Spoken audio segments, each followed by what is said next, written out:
morning, 5th class. How are you? I hope you are fine at your home. Hope you are enjoying the classes. Okay, so we were studying our subject EVS and we were on the first chapter, that is understanding relations. Relations को हम यहाँ पर समझ रहे हैं. We are understanding our relations. Okay, so up to page number 9 I have completed.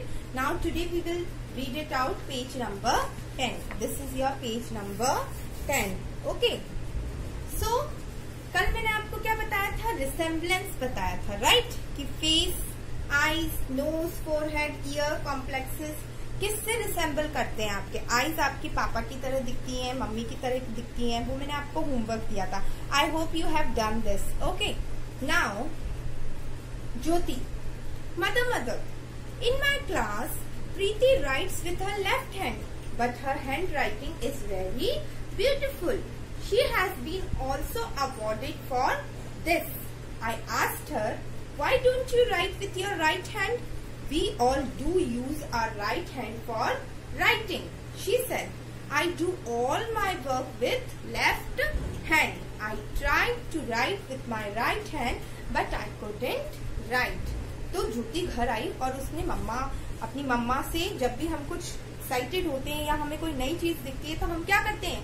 हम घर आकर के अपनी मम्मा से, अपने पापा से वो चीज डिस्कस करते हैं. तो ज्योति घर आई और घर आते ही उसने क्या किया? उसने अपनी मम्मा से कहा कि मम्मा जो प्रीति है, प्रीति क्या थी? ज्योति की क्लासमेट. तो प्रीति जो है मम्मा, वो किससे लिखती है? वो लेफ्ट हैंड से लिखती है, जबकि हम सब किससे लिखते हैं? राइट हैंड से लिखते हैं.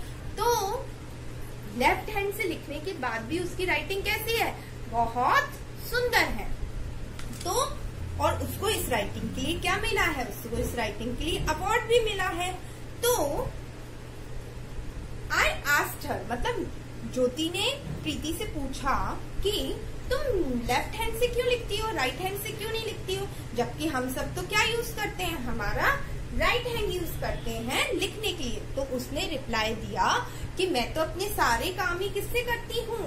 लेफ्ट हैंड से करती हूँ, क्योंकि मैं अपने राइट हैंड से काम नहीं कर सकती. तो कुछ लोग क्या होते हैं? राइट हैंडी होते हैं और कुछ लोग क्या होते हैं? लेफ्ट हैंडी होते हैं. ओके. जो हम स्टार्टिंग से यूज में लेते हैं वही हैंड हमारा क्या हो जाता है? वर्किंग हैंड हो जाता है. अब शुरू से हमको क्या सिखाया जाता है? राइट हैंड से काम करना, राइट हैंड से खाना, राइट हैंड से कोई भी सामान को रखना, राइट हैंड से ही लिखना. इसलिए ज्यादातर लोग जो होते हैं वो क्या होते हैं? राइट हैंडेड होते हैं. बट कुछ ऐसे लोग भी होते हैं जो लेफ्ट हैंड से सारे काम करते हैं. आपके आसपास, आपके क्लासमेट्स, बहुत सारे लोग ऐसे होंगे जो लेफ्ट हैंड से काम करते हैं. अब what they are telling us to find out, which of your habit match with which of your family member? Write in your notebook. इधर एक तरफ क्या दी गई है आपको? हैबिट्स दी गई है एक तरफ, है ना? हैबिट्स क्या क्या है? Writing, eating, talking, walking, posture. तो ये आपके फैमिली मेंबर से किससे मिलती जुलती है? मान लीजिए आप बातचीत करते हैं इतना ज्यादा, तो आपके घर में कौन करता है ज्यादा बातचीत? मम्मी करती है, पापा करते हैं. तो उनका आपको रिसेम्बलेंस लिखना है.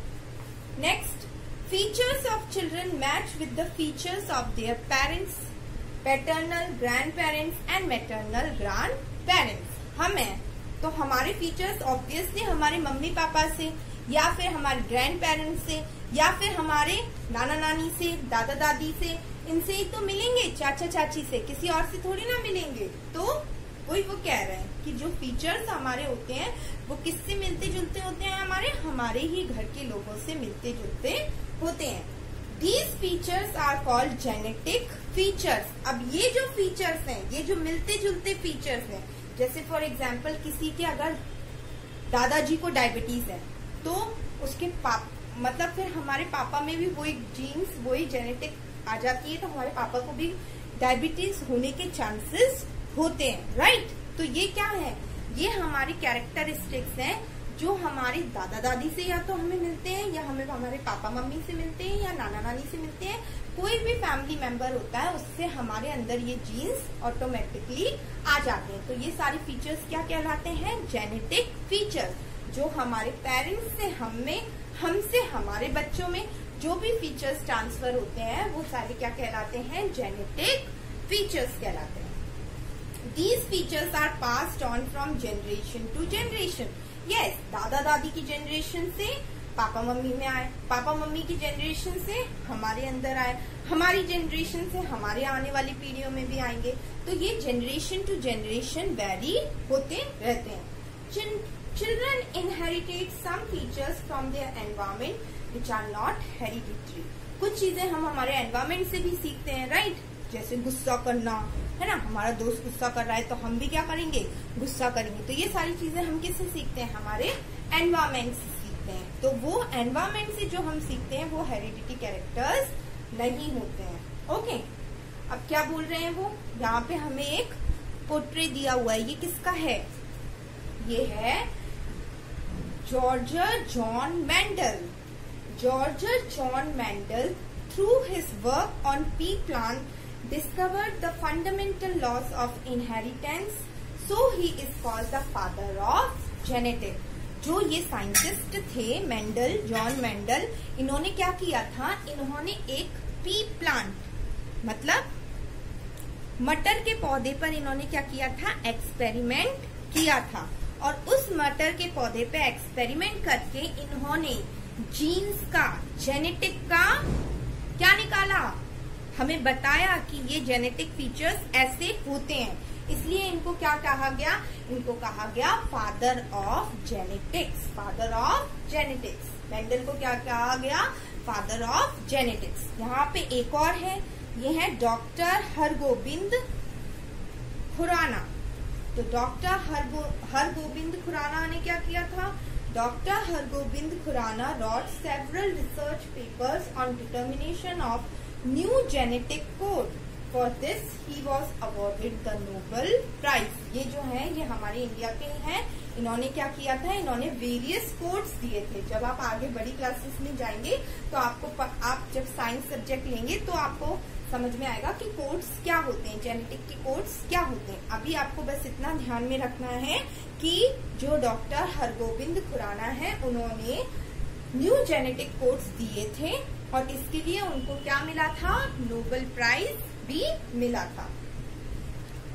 Sarika did understand that we are like our parents और other members of our family, but why all monkeys are alike? She was confused about this. Sarika जो है वो ये तो समझ गई कि हम जो है वो सब हमारे फैमिली मेंबर से ही मिलते जुलते हैं, पर उसके दिमाग में एक कंफ्यूजन था, क्या कि जो मंकीज होते हैं वो तो अलग अलग तरीके से दिखते हैं। तो वो इस चीज के लिए कंफ्यूज्ड थी। अब आपका होमवर्क क्या है, now you are grown up students, तो आपको इस क्वेश्चन पे वर्क करना है कि मंकीज अलग अलग कैसे दिखते हैं। नेट का यूज करना है और इसको फाइंड आउट करना है। Okay, now discuss and tell, are all living beings alike except human beings? क्या सारे लिविंग बींग्स अलग अलग होते हैं? नहीं, एनिमल्स होते हैं वो भी एक जैसे सिमिलर होते हैं। जैसे डॉग है, उसका क्या है, पपी है, तो एक जैसा ही तो दिखेगा ना वो भी डॉग की तरह।